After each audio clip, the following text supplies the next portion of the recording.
হলো যে কবর যদি মসজিদের ভিতরে না হয়, মসজিদের বাইরে হয়, তাহলে বিধান কি? মসজিদের বাইরে হলে মনে রাখবেন, হয় কবর কিবলার দিকে আছে, না হলে মসজিদের ডান বাম ও পিছনে আছে। যদি মসজিদের ডান বাম বা পিছনে থাকে তাহলে সেই মসজিদে নামাজ পড়তে কোনো অসুবিধা নেই। কিন্তু কবর যদি কিবলার দিকে থাকে তাহলে দেখতে হবে যে মসজিদের দেওয়াল থেকে কবরটার দূরত্ব কতখানি। যদি কবরটার দূরত্ব এতখানি হয় যে একটা রাস্তা মাঝে আছে, রাস্তা হওয়ার সম্ভাবনা আছে, তাহলে সেই মসজিদেও নামাজ পড়তে কোনো অসুবিধা নেই। কিংবা যদি বেড়া দেওয়া হয়েছে, দেওয়াল দিয়ে দেওয়া হয়েছে কবর ও মসজিদের দেওয়ালের মাঝে, তাহলে সেই মসজিদে নামাজ পড়তে কোনো অসুবিধা নেই। কিন্তু যদি দেওয়াল দেওয়া না থাকে, বেড়া দেওয়া না থাকে, কবরটা একেবারে দেওয়ালের সঙ্গে লাগানো থাকে, আর কিবলার দিকে থাকে সেই কবর, পশ্চিম দিকে থাকে, তাহলে সেই মসজিদে নামাজ পড়াও মাকরুহ। সেই মসজিদে নামাজ পড়া কি মাকরুহ। আমরা এই মাসআলা এখানে রাখলাম। তারপরে চলেন, এই হাদিসগুলি যে আমরা পাঠ করছি সেখানে একটি কথা আসছে যে কবরকে মসজিদে পরিণত করো না, কবরকে মসজিদ বানাইও না।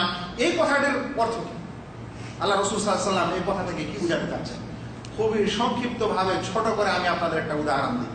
আমরা যদি বাংলা ভাষায় কেউ যদি বলে যে আমার বাড়িটা একেবারে গোয়াল ঘর বানিয়ে নিয়েছে, আমার বাড়িটাকে কি বানিয়ে নিয়েছে? আমার বাড়িটাকে একদম গোয়াল ঘর বানিয়ে নিয়েছে, তার মানে কি হয়?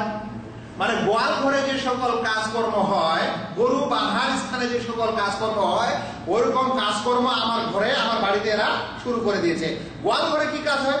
গোয়াল ঘরে গরু বাঁধা হয়, গোয়াল ঘরে গরুকে খেতে দিতে হয়, গোয়াল ঘরে গরুর প্রস্রাবও হতে পারে, আর পায়খানাও হতে পারে, গোবরও হতে পারে, সেখানে আরো দুধ দহন করা যেতে পারে, গরু ছাগলকে খেতে দিতে হতে পারে। এগুলো হচ্ছে গোয়াল ঘরের কাজ। তাহলে যদি বলা হয় যে মসজিদকে তোমরা কবরকে মসজিদ বানিয়ে নিও না, তাহলে এর অর্থ কি দাঁড়াবে? তখন কবরকে কি বানিয়ে নিও না? মসজিদ বানিয়ে নিও না। তাহলে ওর অর্থ কি হবে? মসজিদে যা কিছু করা হয় ওই সকল কাজ কবরের কাছে করা যাবে না। মসজিদে কি করা হয়? মসজিদে নামাজ আদায় করা হয়, মসজিদে তেলাওয়াত করা হয়, মসজিদে জিকির করা হয়, মসজিদে আল্লাহর ইবাদত করা হয়। মসজিদ আল্লাহর একটা পবিত্র স্থান বলে সেখানে মানুষ অবস্থান নেই।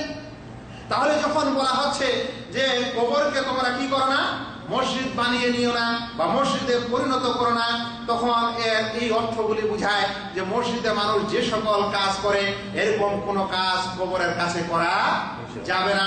নামাজ আদায় করা যাবে না, রুকু করা যাবে না, সাজদা করা যাবে না, ওখানে তেলাওয়াত করা যাবে না, ওখানে আল্লাহর ইবাদত করার উদ্দেশ্যেও যাওয়া যাবে না। এই কারণে ওলামায়ে কেরাম বলেছেন যে কম করে হলে এখানে তিনটি অর্থ দেয়। এক নম্বর অর্থ হলো কবরকে মসজিদ বানাইও না, অর্থাৎ কবরের উপর মসজিদ বানাবে না, এক নম্বর অর্থ। দ্বিতীয় নম্বর হলো ওই কবরকে সিজদা করবে না, ওই কবরকে সামনে রেখে নামাজ আদায় করবে না, ওখানে রুকু সাজদা করবে না, ওখানে দোয়া করবে না, ওখানে ইবাদতের কোনো কিছু করবে না, ওই কবরের বরকতের আশায় বা ইত্যাদি করা যাবে না। আর তৃতীয় নম্বর হলো কবরকে সামনে রেখে, মানে কবরকে কিবলামুখী রেখে নামাজ আদায় করা যাবে না। এই অর্থগুলি শেখ আলবানী রাহমাহুল্লাহ আহকামুল জানায়েজে বর্ণনা করেছেন 279 পৃষ্ঠা এবং তাহদিরুস সাজিদও বর্ণনা করেছেন 29 পৃষ্ঠা। এরপরে আমরা শুনবো